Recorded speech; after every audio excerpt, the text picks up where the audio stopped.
Praise the Lord. सभी को जय मसीह की। प्रभु आप सभी को बहुत बहुत आशीष दें।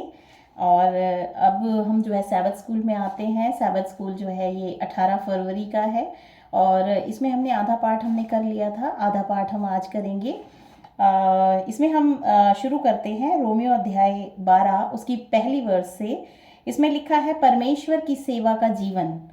जब हम परमेश्वर के प्रति अपने हृदय को समर्पित करते हैं तो हमारा जीवन जो है बदल जाता है। और हम देखते हैं कि परमेश्वर के सेवा का जो जीवन है, परमेश्वर जो है वो हमें कहता है कि हमें इस तरीके से अपने जीवन को जीना चाहिए। इसीलिए हे भाइयों, मैं तुमसे परमेश्वर की दया स्मरण दिलाकर विनती करता हूँ कि अपने शरीरों को जीवित और पवित्र और परमेश्वर को भावता हुआ बलिदान करके चढ़ाओ। यहाँ पे जो पौलुस है, पौलुस कह रहा है कि आपको परमेश्वर को अपना जो जीवन है वो पवित्र एक बलिदान के रूप में जो है परमेश्वर को समर्पित करना है। जब हम अपने जीवन को पवित्र करते हैं तो ये परमेश्वर के निगाह में एक पवित्र बलिदान जो है वो उसे ग्रहण करता है। और प्रभु हमेशा हमारी सहायता और मदद करते हैं। इस तरह से हम एक मसीह जीवन को जी सकते हैं। तो हम जीवित बलिदान के समान होंगे। हमारा जो जीवन है वो एक बलिदान के समान हो जाएगा जब हम पवित्रताई के साथ परमेश्वर की आज्ञाकारिता में, परमेश्वर के वचन में हम अपने जीवन को जीते हैं।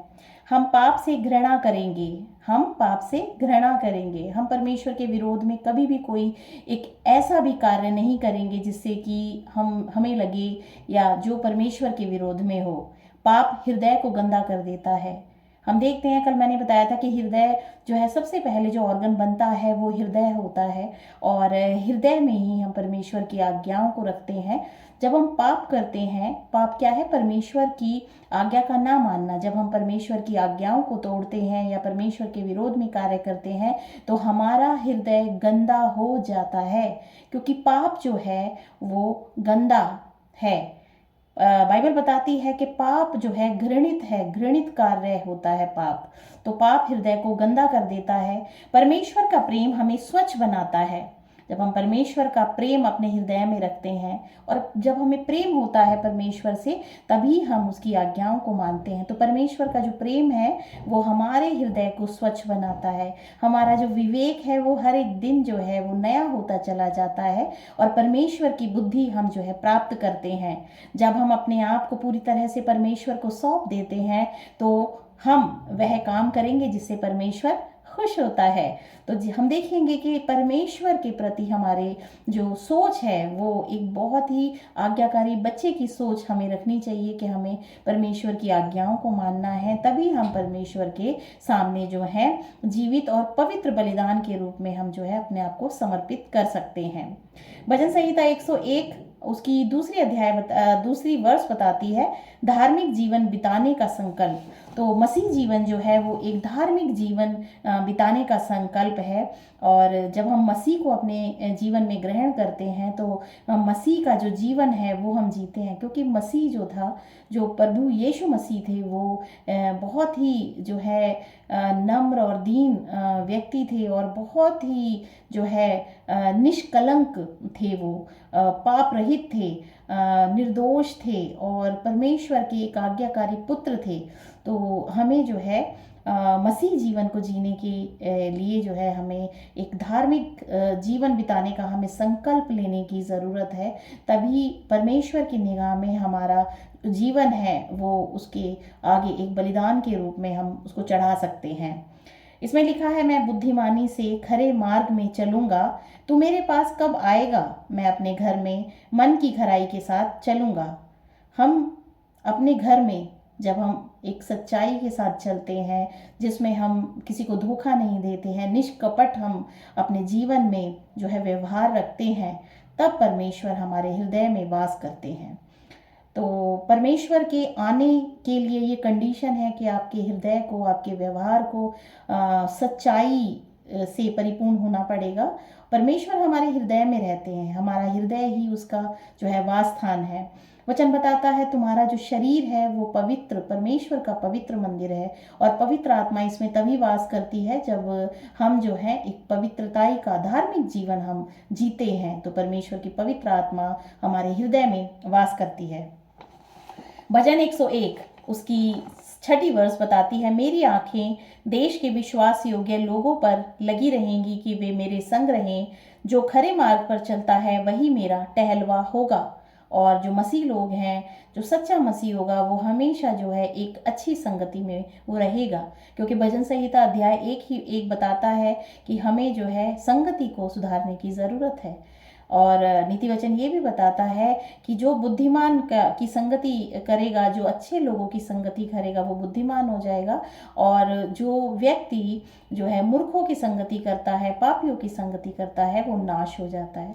तो यहाँ पे जो खरे मार्ग पे जो लोग चलते हैं, एक मसीह जो है उसके साथ जो है वो चलना चाहता है, चलेगा वो, क्योंकि परमेश्वर का वचन हमें जो है एक अच्छी संगति की लिए भी एक जो है एडवाइस देता है कि हमें अपनी संगति को सुधारने की ज़रूरत है। भजन 18 उसकी 32 वर्ष बताती है, यह वही ईश्वर है जो सामर्थ्य से मेरा कटिबंध बांधता है और मेरे मार्ग को सिद्ध करता है। यहाँ हम देखते हैं परमेश्वर जो है वही हमारे मार्ग को सिद्ध करता है। वो हमें हमारे कार्यों को सफल करता है, हमारी कल्पनाओं को सफल करता है। यहाँ पे परमेश्वर जिस व्यक्ति से प्रसन्न होते हैं उसके मार्ग में उसको वो मार्गदर्शन देते हैं, उसके जीवन भर में वो उसके साथ रहते हैं। परमेश्वर की आज्ञाएं नियमों के समूह से कहीं अधिक हैं। जब हम परमेश्वर की व्यवस्था का पालन करते हैं तो हम समझ पाएंगे कि क्या सही है और क्या गलत, क्या अच्छा है और क्या बुरा। इस तरह से हम जो है परमेश्वर के वचन के अनुसार ही, परमेश्वर की आज्ञाओं को जब हम फॉलो करते हैं, तभी हम जान पाएंगे कि क्या चीज़ सही है, क्या गलत है। हम देखते हैं संसारिक जीवन में हर एक चीज़ जो है वो उसको सही कहा जाता है। भले ही वो चीज़ गलत है तो भी हर एक मनुष्य उसको मान रहा है, क्योंकि जो है सब की निगाह में वो चीज़ सही है। लेकिन बाइबल हर एक चीज़ को, हर एक एक्टिविटी को सही नहीं बताती है। जो सही है वही सही है, जो परमेश्वर की आज्ञाएं हैं वही सही हैं। और अन्यथा अगर उनके अलावा अगर हम अपने जीवन में गलत रास्ते पे चलते हैं तो वो गलत है, वो पाप है। तो मसीह जीवन जो है वो एक धार्मिक जीवन जीने का संकल्प है। और जिस तरह से प्रभु यीशु मसीह ने कहा, वचन बताता है कि जो मसीह में है वो नई सृष्टि है। तो नई सृष्टि का मतलब है उनका जीवन बदल जाएगा, उनकी सोच बदल जाएगी, उनका जीवन जीने का तरीका बदल जाएगा। और जो सोच है उनकी अब संसारिक ना हो के वो एक धार्मिक सोच जो है वो रखते हैं वो लोग।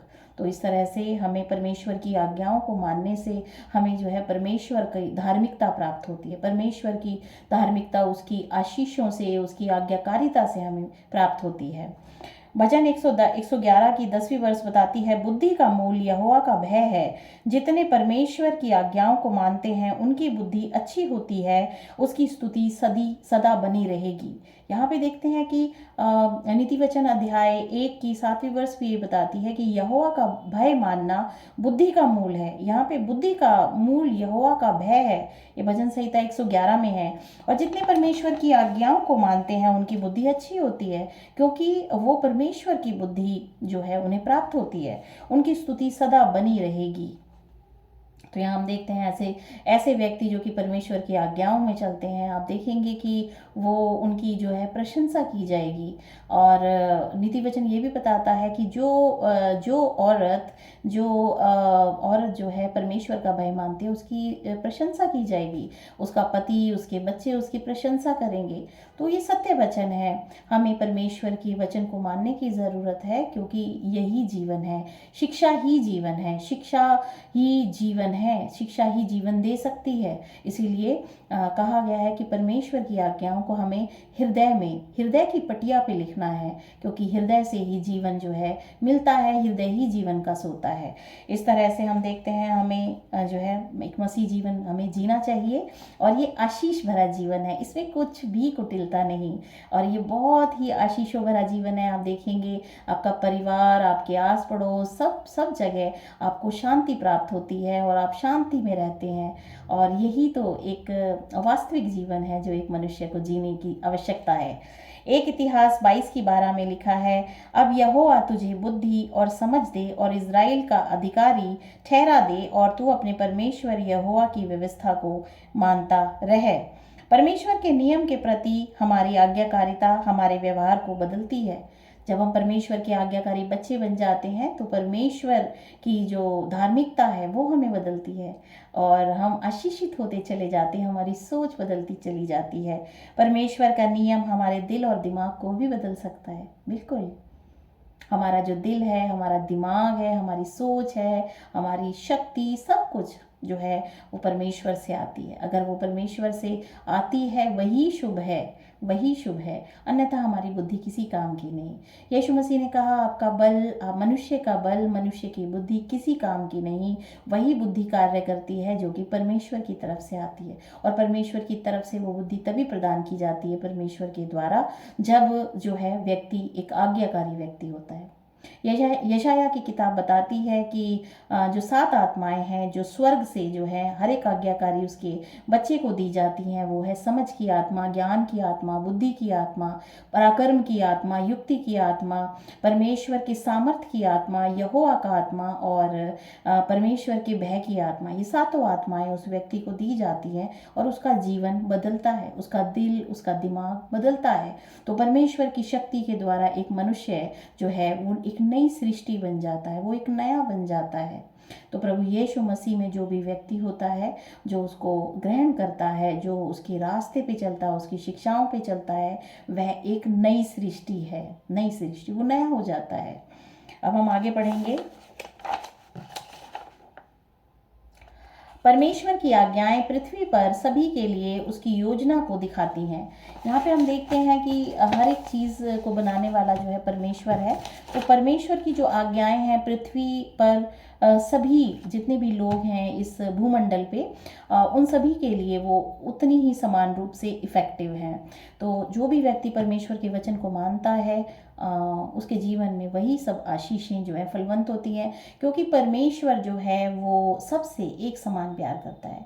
सब उसके बच्चे हैं, तो हमें जो है परमेश्वर ने कभी किसी में भेदभाव नहीं किया। परमेश्वर के लिए सब उसके बच्चे हैं, और जो भी परमेश्वर की आज्ञाओं को मानता है वो उसके आशीषों से फलवंत होता है। इसीलिए मनुष्य जाति को, चाहे वो किसी भी कंट्री का है, किसी भी धर्म का है, किसी भी देश का है, किसी भी जाति का है, किसी भी भाषा को बोलने वाला है, सभी के लिए परमेश्वर की आज्ञाएं बहुत ही ज़रूरी हैं और ये उसके जीवन को बदल सकती हैं। परमेश्वर की आज्ञाएं पृथ्वी पर सभी के लिए उसकी योजना को दिखाती हैं। परमेश्वर का नियम हमें दिखाता है कि मनुष्य जाति कैसे बुद्धिमान बन सकती है और कैसे शांति से रह सकती है। तो एक बुद्धिमान व्यक्ति को अगर कोई व्यक्ति बुद्धिमान बनना चाहता है तो उसे परमेश्वर की आज्ञाओं को मानना होगा, और उसके हृदय में परमेश्वर की शांति वास करती है। भजन संहिता 119 की 7 से 11 वर्ष हम पढ़ेंगे। इसमें लिखा है, जब मैं तेरे धर्म में नियमों को सीखूंगा तब तेरा धन्यवाद सीधे मन से करूंगा। जब हम परमेश्वर के नियमों को सीख जाते हैं तो हम उसका जो धन्यवाद है वो सीधे मन से करते हैं। बहुत ही पवित्र हमारा मन हो जाता है और पवित्र मन से ही हम उसकी आज्ञाओं को मान सकते हैं। प्रभु यीशु मसीह ने कहा, मेरी आज्ञाएं बहुत सरल हैं, वो कठिन नहीं है। अगर तुम उससे प्रेम करोगे तो तुम देखोगे कि तुम मेरी आज्ञाओं को मानते हो, क्योंकि वो सरल हैं, वो आसान हैं। उनको हमें मानने की ज़रूरत है क्योंकि वो हमारी भलाई के लिए हमें दी गई हैं। परमेश्वर ने उन्हें हमें दिया ही इसलिए है कि मनुष्य जाति की भलाई हो। तो इसलिए हमें जो है परमेश्वर की आज्ञाओं को मानने की बहुत बहुत ज़रूरत है। 8वीं वर्ष कहती है, मैं तेरी विधियों को मानूंगा, मुझे पूरी रीति से ना तज। कभी कभी परमेश्वर के सामने कोई व्यक्ति, मनुष्य आता है तो उसे लगता है कि उससे बहुत गुनाह हो गए हैं और उसके गुनाह जो है वो नहीं, उससे दूर जाते हैं। तो उसको लगता है कि परमेश्वर ने उसको त्याग दिया है। तो वो एक प्रार्थना भी कर रहा है कि मुझे जो है, मैं तेरी विधियों को मानूंगा परमेश्वर, तू मुझे पूरी रीति से ना तज, तू मुझे जो है एक्सेप्ट कर। परमेश्वर के सामने जब कोई व्यक्ति इस तरह से जब आचरण करता है, अपने प्रार्थनाओं को रखता है, तो परमेश्वर दयालु हैं और वो उसको जो है क्षमा करते हैं और उसके हृदय को आनंदित करते हैं और पवित्र आत्मा भेजते हैं जो कि उसको परमेश्वर की व्यवस्था में चलना सिखाती है। इस तरह से हम देखते हैं परमेश्वर की व्यवस्था को मानना। फिर 9वीं वर्ष बताती है, जवान अपनी चाल को किस उपाय से शुद्ध रखे, तेरे वचन के अनुसार चलने से, तेरे वचन के अनुसार सावधान रहने से। एक व्यक्ति का चाल चलन सिर्फ और सिर्फ तभी पवित्र रह सकता है जब वो परमेश्वर के वचन के अनुसार चलता है और वो सावधान रहता है। हर एक दिन वो सावधान रहता है कि कहीं कोई भी पाप उसकी ज़िंदगी में नहीं है, और वो जो है हमेशा परमेश्वर की ही व्यवस्था को मानने के लिए जो है प्रयत्नशील रहता है। मैं पूरे मन से तेरी खोज में लगा हूँ, मुझे तेरी आज्ञाओं की बाट से भटकने ना दे। यहाँ पे एक प्रार्थना है कि मैं अपने मन से प्रभु आपको खोजता हूँ, तो मुझे जो है अपनी आज्ञाओं में बने रहने दे, और मैं तेरी आज्ञाओं को मानता हूँ, तो इसीलिए मुझे तेरी आज्ञाओं की बाट से भटकने ना दे। मुझे अपनी आज्ञाओं से दूर मत कर, मैं तेरी आज्ञाओं को मानना चाहता हूँ। तो इसीलिए, और परमेश्वर हमारे हृदय को ही देखता है। प्रकाशित वाक्य बताता है कि परमेश्वर के सामने सभी के मन जो है एक समुद्र के समान जो है खुले रहते हैं। प्रकाशित वाक्य की किताब में लिखा है कि कांच का सागर है, सिंहासन के सामने कांच का सागर है। तो वो क्या है, वो मनुष्य जाति के मन हैं जिन्हें कि वो पढ़ सकता है। परमेश्वर जो है अति महान है, परमेश्वर अति ज्ञान रखता है, हर एक मनुष्य के बारे में उसको ज्ञान है, वो उसके मन को जानता है, और हमारे मन उसके सामने जो है खुले हुए हैं। तो हम ये ना सोचें हमारे मन में अगर कोई भी बात आती है, कोई भी पाप आता है, तो कोई नहीं देख रहा है या कोई नहीं देख सकता है। परमेश्वर सब देख रहे हैं, क्योंकि वो हर जगह हर कहीं भी वो जो है हो सकते हैं। इसीलिए हमारे हृदय की भावना ये होनी चाहिए कि हे प्रभु, मैं तेरी आज्ञाओं को मानना चाहता हूँ, उनकी बाट से मुझे भटकने ना दे, मेरा मन हमेशा तेरी आज्ञाओं में लगा रहे। कितनी बड़ी बात है कि जो उसके पास आता है, अगर वो उसकी ऐसी भावना वो लेके आता है परमेश्वर से, तो परमेश्वर जो है उसके हर एक पाप को क्षमा करके उसके जीवन को नया कर सकते हैं और उसको बहुत बहुत आशीषें दे सकते हैं। तो परमेश्वर महान है, हमें उस पर विश्वास करने की ज़रूरत है। नेक्स्ट वर्स पढ़ते हैं। इसमें लिखा है, मैंने तेरे वचन को अपने हृदय में रख छोड़ा है कि तेरे विरुद्ध पाप ना करूं। जो व्यक्ति परमेश्वर के वचन को, परमेश्वर की आज्ञाओं को अपने हृदय में रखते हैं, वो कभी भी परमेश्वर के विरोध में कोई भी कार्य नहीं करते। इस तरह से हम देखते हैं कि जो है परमेश्वर किस तरह से किसी व्यक्ति को जो है एक नए जीवन की तरफ जो है लेके जाते हैं, जब वह परमेश्वर के आज्ञाओं से प्रेम करने लग जाता है। भजन 119 की 133 बताती है, मेरे पैरों को अपने वचन के मार्ग पर स्थिर कर। हमें भी परमेश्वर से यही प्रार्थना करनी चाहिए कि उसके वचन, उसकी आज्ञाओं के प्रति, उसके मार्ग पर हमारे जो पैर हैं वे स्थिर हो जाएं और किसी अनर्थ बात को मुझ पर प्रभुता ना करने दें। कोई भी ऐसी मेरे हृदय में कोई भी ऐसी बात उत्पन्न ना हो जो कि परमेश्वर के विरोध में मुझसे कार्य करा सकती है, तो ऐसे कार्यों से हम दूर रहें। भजन 119 में भजनकार परमेश्वर की व्यवस्था से प्रेम करता है, क्योंकि व्यवस्था उसे सिखाती है कि परमेश्वर अपने वादे निभाएगा। भजन 119 की 77 वर्ष बताती है, तेरी दया मुझ पर हो तब मैं जीवित रहूंगा, क्योंकि मैं तेरी व्यवस्था से सुखी हूँ। और 119 अध्याय की 174 वर्ष बताती है, हे यहोवा, मैं तुझसे उद्धार पाने की अभिलाषा करता हूँ, मैं तेरी व्यवस्था से सुखी हूँ। और जो व्यक्ति परमेश्वर की आज्ञाओं को अपने हृदय में बसाते हैं, आप देखेंगे कि वो प्रीति रखते हैं परमेश्वर की आज्ञाओं से, और परमेश्वर उसी व्यक्ति से प्रसन्न होते हैं जो कि बड़े प्रेम पूर्वक, बड़े हृदय के साथ परमेश्वर की आज्ञाओं को मानते हैं। 119 की 165 वर्ष बताती है, तेरी व्यवस्था से प्रीति रखने वालों को बड़ी शांति होती है और उसको कुछ ठोकर नहीं लगती, वो कभी भी कोई पाप में नहीं गिरता। अब देखेंगे जो ट्रायल्स हैं वो सिर्फ इंसान के जीवन में तब आते हैं जब उसके मन की अभिलाषाएं जो है परमेश्वर के विरुद्ध जागृत होती हैं। और लेकिन अगर वो परमेश्वर के विरोध में आज्ञाओं से वो प्रीति रखता है, तो वो बहुत ही सरल और सीधा जीवन वो अपने जीवन में जीता है, बहुत ही आशीषित जीवन वो जीता है। इस तरह से उसे कुछ भी ठोकर नहीं लगती। बाइबल में गिरना परमेश्वर को विफल करने या पाप करने के लिए एक शब्द चित्र है। परमेश्वर का वचन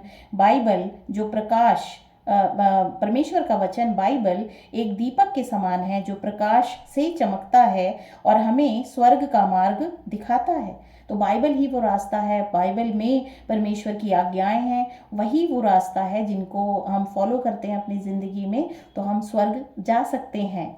और भजन 119 की 105 बताती है, परमेश्वर की व्यवस्था का प्रकाश तेरा वचन मेरे पाँव के लिए दीपक है और मेरे मार्ग के लिए उजाला है। जिस तरह से रास्ते को हम क्रॉस नहीं कर सकते अंधेरे में, अगर अंधेरा है, अगर रोशनी है तो हम डरेंगे भी नहीं और हम बहुत आसानी से उस रास्ते को पार कर सकते हैं। अगर अंधेरा होगा तो हम डर जाएंगे और हम कहीं गिरेंगे, हम कभी इधर गिरेंगे कभी उधर गिरेंगे। लेकिन एक रोशनी जब हमारे पास होती है तो हम उस मार्ग को बहुत आसानी से पार कर लेते हैं। तो बाइबल अगर हमारे पास बाइबल का वचन है, बाइबल के वचन हमने को हम जानते हैं, उसको अपने हृदय में रखते हैं, उसका पालन करते हैं, तो हम देखेंगे एक रोशन भरा मार्ग हमारा जीवन बन जाएगा और वो जीवन बहुत इजीली हम जो है जी पाएंगे और बहुत ही सुखमय जीवन होगा, वो हमारे लिए आशीषित जीवन होगा। तो ये परमेश्वर का वचन हमें इसीलिए दिया गया है कि मनुष्य जाति उसे माने और वो उसके जीवन को जो है पवित्र करे और आशीषित करे। मैं बार बार वर्ड ये यूज़ करती हूँ आशीषित, क्योंकि आशीषें जो है वो परमेश्वर से ही आती हैं। शांति, आपका धीरज, प्रेम, भलाई, कृपा, सब जो है ये तभी उत्पन्न होता है आपके हृदय में जब आप परमेश्वर की आज्ञाओं में चलते हो और उससे प्रेम करते हो। अब हम देखते हैं एक उजाले का रास्ता है। बाइबल एक प्रकाश है जो कि हमारे जीवन में वो प्रकाश के रूप में रहता है और हम देखते हैं हम कभी ठोकर नहीं खाते। बाइबल हमें रास्ते में फिसलने और पाप में गिरने से बचाती है। तो बाइबल पढ़ना बहुत ज़रूरी है। एवरी डे हम जो हैं बाइबल पढ़ें और बाइबल की शिक्षाओं को आत्मसात करें, अपने हृदय में रखें। भजन 119 की 110 वर्ष बताती है, दुष्टों ने मेरे लिए फंदा लगाया है परंतु मैं तेरे उपदेशों के मार्ग से नहीं भटका हूँ। भले ही कितने ही दुश्मन हों आपके, कितने ही विरोधी हों, लेकिन अगर परमेश्वर का साथ आपके साथ है आपके जीवन में तो आप देखेंगे कि आप बिल्कुल सिक्योर हैं, आपको कोई कुछ टच नहीं कर सकता है, क्योंकि परमेश्वर उसके विरोधियों को, उसके आज्ञाकारी बच्चे के विरोधियों को उससे दूर कर देता है। उसके उसके शत्रु उसका वो दूर हो जाते हैं, वो नहीं कुछ कर पाएंगे। लेकिन इसमें यहाँ ये भी बताते हैं कि मैं तेरे उपदेशों के मार्ग से नहीं भटका। भले ही कितनी ही ट्रायल्स आए, भले ही कितनी भी लालच परेशानियाँ हमारे जीवन में आती हैं, हम कभी भी परमेश्वर के उपदेशों के मार्ग से नहीं भटकते हैं। तो ये होती है सच्ची आज्ञाकारिता। तो हमें सच्चे आज्ञाकारी बनने की ज़रूरत है।